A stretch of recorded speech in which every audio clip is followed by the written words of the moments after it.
నాటి తెలంగాణ సాధనలో ఉద్యమాన్ని ఉవ్వెత్తున నడిపి 4 కోట్ల తెలంగాణ ప్రజల్ని ఏకతాటిపైకి తెచ్చి తెలంగాణ రాష్ట్రాన్ని సాధించి తెలంగాణ ప్రజల యొక్క ఆత్మ గౌరవం నిలబెట్టిన నాటి జేఏసీ చైర్మన్ కోదండరాం గారు, నేటి తెలంగాణ జనసమితి అధ్యక్షుడిగా గత 10 సంవత్సరాల నుంచి బీఆర్ఎస్ ప్రభుత్వ యొక్క నియంతృత్వ పోకడలను, అప్రస్వామిక చర్యలను, అవినీతిని, అక్రమాలను నిలదీస్తూ ప్రజల పక్షాన నిలబడి నికార్సుగా కొట్లాడుతున్న కోదండరాం గారి యొక్క మద్దతును స్వీకరించడానికి, ఆశించడానికి ఈరోజు కాంగ్రెస్ పార్టీ తెలంగాణ జనసమితి కార్యాలయానికి రావడం జరిగింది. రాష్ట్రంలో జరుగుతున్న పరిణామాలను దృష్టిలో పెట్టుకొని చంద్రశేఖరరావు కుటుంబం నుంచి తెలంగాణకు విముక్తి కలిగించాలని, ఘడీల పాలన పోవాలి, ప్రజాపాలన రావాలి అన్న ఏకైక లక్ష్యంతో కలిసి పనిచేద్దాం. మీరు 4 కోట్ల తెలంగాణ ప్రజలు గౌరవించే వ్యక్తి, మీ మాటకు తెలంగాణ సమాజంలో సంపూర్ణమైన విశ్వాసం ఉంది. ఆ విశ్వాసం తెలంగాణ ఉద్యమ సందర్భంగా, తెలంగాణ రాష్ట్ర సాధన సందర్భంగా నిరూపితమైంది. ఈరోజు తెలంగాణ ప్రజల్ని పట్టి పీడిస్తున్న చంద్రశేఖరరావు నుంచి తెలంగాణకు విముక్తి జరగాలంటే మీ సంపూర్ణమైన సహకారం కాంగ్రెస్ పార్టీకి ఉండాలి. కాంగ్రెస్ పార్టీ అధిష్టానం సూచనల మేరకు నేను, మా ఇన్ఛార్జ్ మాణిక్రావు ఠాక్రే గారు, మా బోస్ రాజ్ గారు, మా విష్ణునాథ్ గారు, మా రోహిత్ చౌదరి గారు, మొత్తం తెలంగాణ ఇన్ఛార్జీలు అందరూ కూడా కలిసి వారికి విజ్ఞప్తి చేయడానికి, వారి సహకారం తీసుకోవడానికి ఈరోజు రావడం, వారితో చర్చించడం. మేము స్థూలంగా మా విజ్ఞాపన పత్రాన్ని, అదేవిధంగా మా ఇద్దరి అవగాహన పత్రాన్ని కూడా మీడియా మిత్రులకు ప్రత్యేకంగా విడుదల చేస్తున్నాము. భవిష్యత్ కార్యాచరణను కూడా తొందరలోనే ఒక సమన్వయ కమిటీని నియమించుకొని ముందుకు వెళ్తాం. ఎన్నికల సమన్వయానికే కాదు, భవిష్యత్తులో ప్రభుత్వము పరిపాలనలో భాగస్వాములను చేసే విధంగా టీజేఎస్ నుంచి ప్రభుత్వంలో భాగస్వాములను చేసి ప్రజా సమస్యల్ని ఏ విధంగా పరిష్కరించాలనో అనే అంశాల మీద కూడా మేము చర్చించుకోవడం జరిగింది. మేము సమయం సందర్భం వచ్చినప్పుడు ఈ అంశాలన్నిటిని కూడా తెలంగాణ ప్రజలకు వివరిస్తాము. తప్పకుండా కాంగ్రెస్ పార్టీ అధ్యక్షుడిగా ఈ ఎన్నికల క్షేత్రంలో కలిసి పనిచేస్తాం. డిసెంబర్ 9 నాడు 2023 నాడు ఎల్బీ స్టేడియంలో ప్రమాణ స్వీకారం చేసి 6 గ్యారంటీలను సంతకం పెట్టి నడిపించే ప్రభుత్వంలో టీజేఎస్కు సంబంధించిన కీలకమైన వ్యక్తులు ప్రభుత్వంలో భాగస్వాములుగా ఉంటారు, ప్రజా సమస్యల్ని పరిష్కరిస్తారు. కాంగ్రెస్ వైపు నుంచి సంపూర్ణమైన సహకారం తీసుకుంటాము, సంపూర్ణమైన సహకారం టీజేఎస్కి ఇస్తాము. తెలంగాణ సమాజానికి మా విజ్ఞప్తి ఒకటే, చంద్రశేఖరరావు గారు వేస్తున్న ఎత్తుగడలు కానీ, వ్యూహాలు కానీ, కుతంత్రాలు కానీ, కుట్రలు కానీ వీటిని తిప్పికొట్టాల్సిన బాధ్యత తెలంగాణ నిరుద్యోగుల మీద ఉన్నది. 40 లక్షల మంది నిరుద్యోగ యువకుల యొక్క జీవితాలతో చెలగాటమాడుతున్న కేసీఆర్ను అధికారంలో నుంచి దించాలి అంటే అందరి సహకారం కావాలి. అందులో అగ్రజుడు అగ్రభాగాన ఉండి ఈ కార్యక్రమాన్ని ముందుకు నడపమని చెప్పి మేము ప్రొఫెసర్ కోదండరాం గారిని, విశ్వేశ్వరరావు గారిని, వారి సహచరులు అందరినీ కూడా విజ్ఞప్తి చేయడం జరిగింది. సంతోషం, వాళ్ళందరూ సానుకూలంగా స్పందించారు. లక్ష్యం గొప్పది, లక్ష్యాన్ని ముద్దాడే వరకు మనందరం కలిసి పనిచేద్దామని చెప్పి వారు మాకు హామీ ఇచ్చారు. మనస్ఫూర్తిగా తెలంగాణ జనసమితి రాష్ట్ర నాయకత్వానికి అంతా కాంగ్రెస్ పార్టీ తరఫున ధన్యవాదాలు తెలియజేస్తూ ఈ కార్యక్రమాన్ని విజయవంతం చేసేటందుకు, భవిష్యత్ కార్యాచరణ కూడా ముందుకు తీసుకెళ్లేటందుకు మీడియా మిత్రుల సహకారాన్ని కూడా కోరుకుంటూ సెలవు తీసుకుంటున్నాను. మీడియా మిత్రులకు వందనాలతో ఇవాళ కాంగ్రెస్ పార్టీ అధినాయకత్వం తెలంగాణ జనసమితి కార్యాలయానికి వచ్చింది. మాకున్న సంశయాలు, మాకున్నటువంటి ఆలోచనలు, భవిష్యత్తులో చేయవలసినటువంటి కర్తవ్యాలు, వీటన్నింటి గురించి మా అభిప్రాయాలను వారితో పంచుకోవటం జరిగింది. అన్ని అభిప్రాయాలు దాదాపు మా దగ్గర ఒక 4-5 ఈ విషయాలపైన మాట్లాడినరు. అన్ని విషయాలు సానుకూలంగా విన్న తర్వాత వారు మమ్మల్ని ఈ కేసీఆర్ను నిరంకుశ పాలనను ఓడించటానికి భారత రాష్ట్ర సమితి ఈ 9.5 ఏళ్ల కాలంలో నిర్మించినటువంటి ఒక నిరంకుశ పాలనని, రాజ్యాంగ వ్యతిరేక పాలనని అంతమొందించడానికి కలిసే పనిచేద్దాం, కలిసే ముందుకు సాగుదామని విజ్ఞప్తి చేశారు. దానికి మేము కూడా చాలా స్పష్టంగా ఆమోదం తెలిపినాం.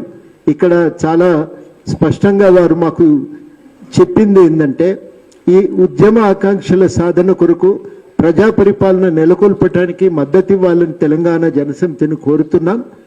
నాడు తెలంగాణ ప్రజలను ఐక్యం చేసి లక్ష్య సాధన దిశగా ఉద్యమాలు నడిపిన కోదండరాం తన అనుభవాన్ని కేసీఆర్ నిరంకుశ పాలన అంతమొందించడానికి స్వేచ్ఛ, సామాజిక న్యాయం, సమాన అభివృద్ధి సాధన కోసం సహకారం అందించాలని విజ్ఞప్తి చేస్తున్నామని వారు కోరటం జరిగింది. ఆ మేరకు మేము కూడా కనీసం ఒక ఉమ్మడి అవగాహన లేకుండా భవిష్యత్ తెలంగాణ విషయంలో కలిసి పనిచేయటం కూడా ఇబ్బందికరంగా ఉంటుంది. కాబట్టి మేము ఒక 6 అంశాల ప్రతిపాదన పెట్టినాం. అందరికీ నాణ్యమైన విద్యా, వైద్యం అందించే లక్ష్యంగా వచ్చే గవర్నమెంట్ పనిచేయాలి. ఉద్యోగ ఉపాధి కల్పన లక్ష్యంగా ఆర్థిక విధానాల రూపకల్పన జరగాలి. చిన్న, సూక్ష్మ, కుటీర పరిశ్రమల ఎదుగుదలకు చర్యలు తీసుకోవాలి. సాంప్రదాయ వృత్తులపైన ఆధారపడి బతుకుతున్న వారికి ఆదాయ భద్రత, వాస్తవ సాగుదారులందరికీ ప్రత్యేకించి చిన్న, సన్న, కౌలు రైతుల ఆదాయ భద్రత, వారి భూమికి రక్షణ, రాజ్యాంగ నీతి, రాజ్యాంగ విలువల ప్రాతిపదికన ఒక ప్రజాస్వామిక పాలన నెలకొల్పటం. ఆ పాలనలో అందరికీ ఎస్సీ, ఎస్టీ, బీసీ, మహిళలకు, మైనారిటీ, పేద వర్గాలకు భాగస్వామ్యం, అభివృద్ధిలో కూడా వాళ్లకు వాటా దక్కే విధంగా చర్యలు. ఇవి మేము ఉద్యమకారుల సంక్షేమం కోసం బోర్డు, అమరుల కుటుంబాలకు సమగ్రమైన సహాయం అందించటం, ఇవి ప్రధాన కర్తవ్యాలుగా ఉంటే బాగుంటుందని మేము సూచన చేస్తే వారు దానికి అంగీకరించడం జరిగింది. ఈ ప్రోగ్రాము సాధన లక్ష్యంగా ఈ ఒక నవ తెలంగాణ నిర్మాణం అనేటువంటిది ఆలోచన ప్రాతిపదికగానే మేము కూడా మద్దతును తెలియజేస్తున్నాం. ఈ ఎన్నికల్లో కలిసి పనిచేయటానికి ఇరు పార్టీల సభ్యులతో కూడి ఒక సమన్వయ కమిటీని వేసుకోవాలని, ఆ సమన్వయ కమిటీ కార్యాచరణను ముందుకు తీసుకెళ్లాలని, కేవలం హైదరాబాద్లోనే కాదు ఈ ఐక్యత అనేది నియోజకవర్గ స్థాయి వరకు దీన్ని విస్తరించాలని కూడా మేము సూచనలు చేస్తే దానికి కూడా వారు అంగీకరించారు. కాబట్టి నియోజకవర్గ స్థాయి నుంచి హైదరాబాద్ దాకా ఒక ఐక్యతను పెంపొందించి ఈ నిరంకుశ పాలనను అంతమొందించి ఒక ప్రజాస్వామిక పాలన సాధన కోసం కృషి చేయాలని చెప్పి ఒక నిర్ణయం తీసుకోవటం జరిగింది. దీన్ని ప్రజలు కూడా సహృదయంతో అర్థం చేసుకొని సహకరించాలని, ఇది ముందుకు సాగటానికి అందరూ కూడా అనేక ప్రజా సంఘాలు, అనేక ఉద్యమకారులు మాతో అనేక సమస్యలపైన కలిసి కొట్లాడినరు. వాళ్ళందరినీ సంపూర్ణంగా సహకరించే సమయం అయితే దొరకలేదు. కానీ అందరూ కూడా ఇదే రకంగా కలిసి పనిచేయాలనే అభిప్రాయాన్ని అయితే స్థూలంగా వ్యక్తం చేసిండ్రు. వాళ్ళందరూ కూడా ఈ నిర్ణయాన్ని స్వాగతిస్తారని ఆశిస్తున్నాం. దీనికి తీసుకున్న నిర్ణయానికి మద్దతు ఇచ్చి అమల్లో తోడ్పాటు అందించవలసిందిగా కూడా అందరినీ పేరు పేరున ప్రజలను, ఉద్యమకారులను, ప్రజా సంఘాలను అందరినీ కూడా మేము పేరు పేరున అభ్యర్థిస్తున్నాం. వారిని కూడా ఈ బృహత్ కార్యాచరణలో భాగస్వాములను చేసే ప్రయత్నం తెలంగాణ జనసమితి కొనసాగిస్తుందని కూడా ఈ సందర్భంగా తెలియజేయదలిచిన.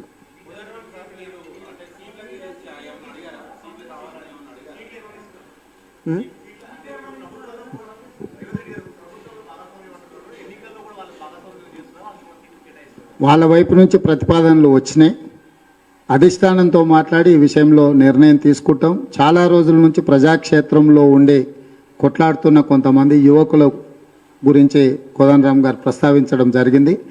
సీట్ల విషయానికి సంబంధించి అధిష్టానంతో చర్చించాలి, దాని తర్వాత ముందుకు తీసుకెళ్తాం. అంటే ప్రధానంగా మీరు దృష్టిలో పెట్టుకోవాల్సింది సీట్లు, ఓట్లు అనే కంటే కూడా ఒక గొప్ప లక్ష్యం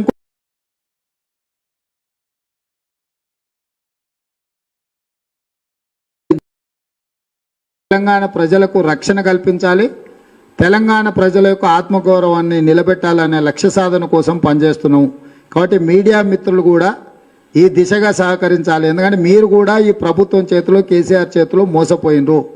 మీ ఆరోగ్య భద్రత కార్డు నుంచి మొదలు పెడితే మీకు ఇస్తా అన్న ఇల్లు జగా కూడా మీకు ఇవ్వలేదు. ఇప్పుడు మీవే కాదు, మావి మీవి దుగ్గ్యాల ప్రణీత్రావు, నర్సింగ్రావు, వేణుగోపాలరావు లాంటి వాళ్ళని పెట్టి టెలిఫోన్ ట్యాపింగ్ చేసి అందరి మీద నిఘా పెడుతుండ్రు. ఈ ప్రత్యేకంగా ఒక ప్రైవేటు సైన్యాన్ని నిర్మించుకున్నాడు రిటైర్డ్ అయిపోయిన అధికారులను. దుగ్గ్యాల ప్రణీత్రావుకు ప్రత్యేకమైన ప్రమోషన్ ఇచ్చిండు, టెలిఫోన్ ట్యాపింగ్లలో బాగా పనిచేస్తుండని చెప్పి యాక్సిలేటరీ ప్రమోషన్ ఇచ్చిండు ఆయనకు. వీటన్నిటిని కూడా సమీక్షిస్తాం. మీడియా మిత్రుల ద్వారా నేను చెప్పదలుచుకున్నాను. అది ప్రభాకర్ రావు గారు కావచ్చు, నరసింహరావు గారు కావచ్చు, వేణుగోపాలరావు గారు కావచ్చు, లేకపోతే దుగ్గ్యాల ప్రణీత్రావు గారు కావచ్చు. మీరు ఈరోజు పాల్పడుతున్న ప్రైవేటు సైన్యం చర్యలు ఏవైతున్నాయో అన్నిటినీ తప్పకుండా సమీక్షిస్తాము. టెలిఫోన్ ట్యాపింగే కాదు, ఇప్పుడు టెలిఫోన్ హ్యాకర్స్ని ఎంగేజ్ చేసిండ్రు. హ్యాకర్స్ని పెట్టి ఒక క్రిమినల్స్ వాడే విధానాన్ని రాష్ట్ర ప్రభుత్వం వాడుతుంది. ఈరోజు రాష్ట్ర ప్రభుత్వం కేటీఆర్, కేసీఆర్ హ్యాకర్స్ని ఎంగేజ్ చేసిండ్రు. హ్యాకర్స్ అంతర్జాతీయ నేరగాళ్ళు. అంతర్జాతీయ నేరాలకు పాల్పడే హ్యాకర్స్ని ఈరోజు ఎంగేజ్ చేసి మా మొబైల్స్ని అన్నిటిని కూడా హ్యాకింగ్ చేయడం ద్వారా ఏ చిన్న అంశం ఉన్నా తద్వారా నియంత్రించాలని కుట్రలు చేస్తున్నారు. ఎవరైనా చిన్నదో పెద్దదో కాంగ్రెస్ పార్టీకి ఎన్నికలలో సహాయం చేద్దామంటే కూడా ప్రత్యక్షంగా కేటీఆర్ పిలిపించి బెదిరిస్తున్నాడు. ఫలానా వాడు నీకు ఫోన్ చేసిండు ఈ సమయానికి, నువ్వు ఏమాత్రం కూడా వాళ్ళకి సహకరించినా నీ వ్యాపారాలను మూత వేస్తామని మా బంధువులను, మాకు కావాల్సిన మిత్రులను కూడా కేటీఆర్ స్వయంగా భయపెడుతున్నాడు. ఈ విధానం ఎప్పుడు మంచిది కాదు. ప్రజాస్వామ్యంలో రాజకీయ పార్టీలు 10 మంది సహకారంతో నడుస్తుంటాయి. రాజకీయ పార్టీలు వ్యాపార సంస్థలు కావు, ప్రజల యొక్క సమస్యల మీద కొట్లాడేటివి. ఆ ప్రజల నుంచే సహకారం తీసుకొని ఎన్నికలలో పోటీ చేస్తుంటావు. ఇవాళ వ్యాపారస్తులందరినీ కూడా కేటీఆర్ గారే స్వయంగా పిలిపించి బెదిరించి మాట్లాడుతుండు. ప్రైవేట్గా మేము టెలిఫోన్లలో మాట్లాడుకున్న సంభాషణలు కూడా వాళ్లకు కేటీఆర్ గారు గుర్తు చేస్తున్నారు. నువ్వు ఈ రకంగా మాట్లాడినవు రేవంత్ రెడ్డితో, కాబట్టి నీ సంగతి చూస్తామని చెప్పి కొంతమంది వ్యాపారాలలో ఉన్న మా బంధువులను పిలిపించి బెదిరించడం జరిగింది. దీనికి తగిన మూల్యం చెల్లిస్తారు మీరు. తండ్రి కొడుకుకి, అల్లుడికి నేను స్పష్టంగా చెప్పదలుచుకున్నా, అనైతిక చర్యలకు మీరు పాల్పడి భయభ్రాంతులకు గురి చేసే ఎన్నికల మీరు నెగ్గాలనుకుంటే ప్రజలు తిప్పి బండకేసి కొడతారు మిమ్మల్ని. డిసెంబర్ 9 నాడు ప్రభుత్వం ఏర్పడ్డ తర్వాత ఈరోజు కేసీఆర్ ప్రైవేట్ సైన్యంలో చేరి పనిచేస్తున్న అధికారులందరి నియామకాలతో పాటు వాళ్ళు పాల్పడ్డ హ్యాకింగ్ అండ్ టెలిఫోన్ ట్యాపింగ్ మీద కూడా ప్రత్యేకమైన దృష్టి పెడతాం. డెఫినెట్గా కోదండరామ్ గారు ఎక్కడ అవకాశం ఉన్నా జాతీయ స్థాయి నాయకులతో కూడా కలిసి ప్రచారంలో పాల్గొంటారు. కోదండరామ్ గారు కూడా తెలంగాణ ఎన్నికల ప్రచారంలో కీలకమైన భూమిక పోషిస్తారు. ఇందులో ఎలాంటి శశభిషలు లేవు. అందరం కలిసి ముందుకు వెళ్ళాలని నిర్ణయించుకున్నాం.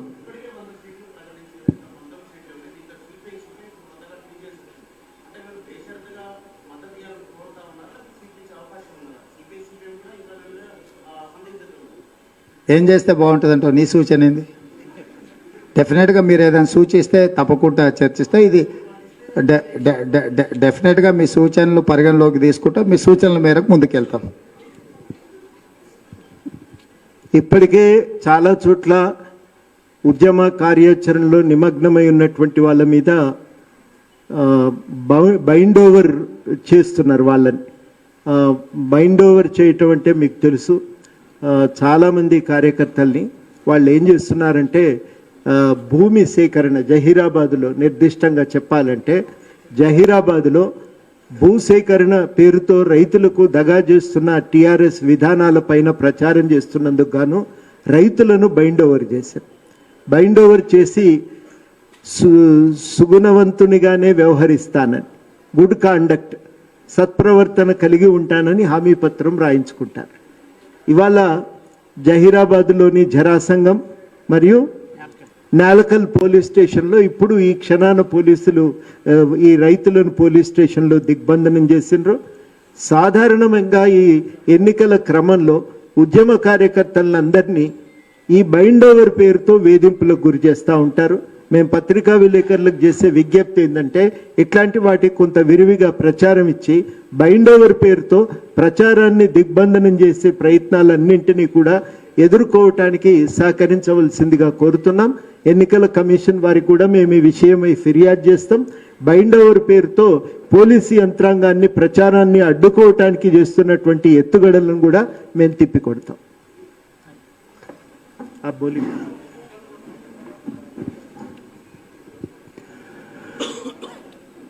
आदरणीय कोदमराम जी,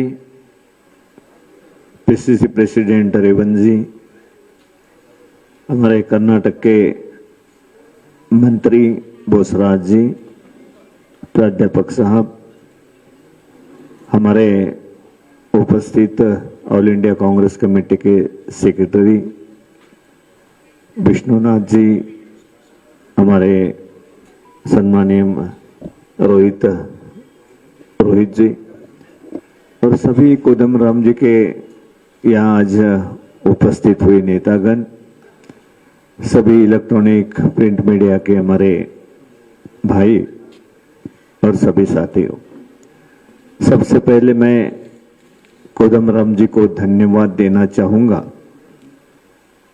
कि उन्होंने जिस विचार की लड़ाई पूरे देश में चल रही है, जो विघटनकारी शक्तियों के खिलाफ कांग्रेस पार्टी और कोदमराम जी लड़ रहे हैं, एकजुट होकर बीजेपी बीआरएस के खिलाफ जो विघटनकारी शक्ति है बीजेपी, उनके सपोर्ट में जो बीआरएस आ गई है, उसको सभी ने एकजुट होकर लड़ना चाहिए। ये सोच कोदमराम जी ने जो सामने रखी है, उसमें हमारे प्रेसिडेंट रेवंत रेड्डी जी, उन्होंने साथ मिलकर इस लड़ाई को आगे ले जाना है, इस विचारों को आगे ले जाना है।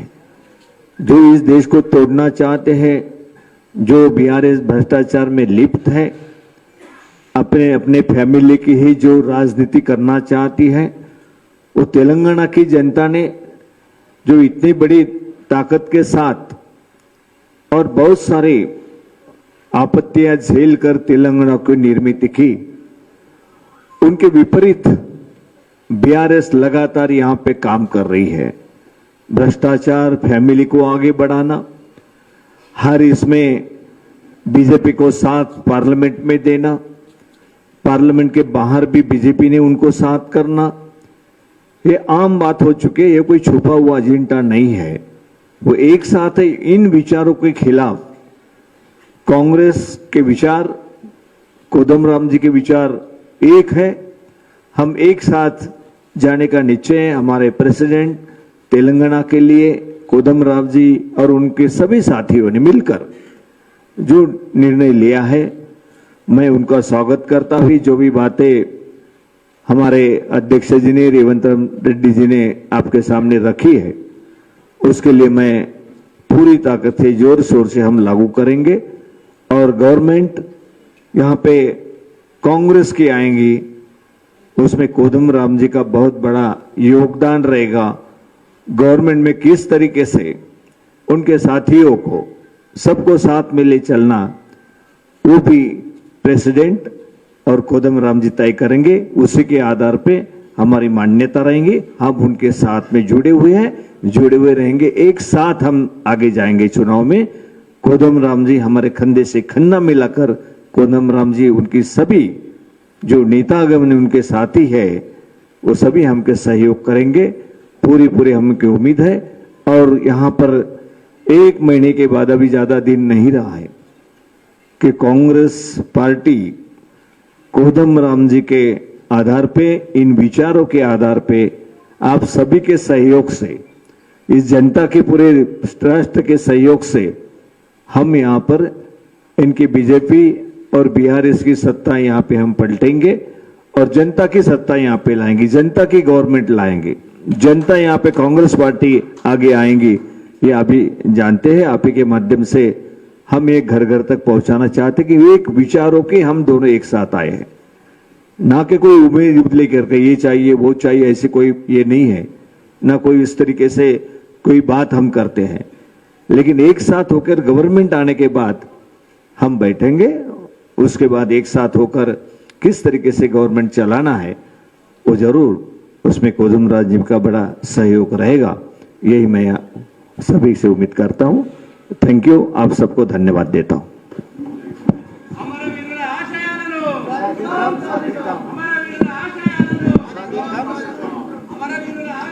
సాధిద్దాం సాధిద్దాం వర్ధిల్లాలి వర్ధిల్లాలి. ఈ మీడియా సమావేశం ఇంతటితో ముగిస్తుందని తెలియజేస్తున్నాం.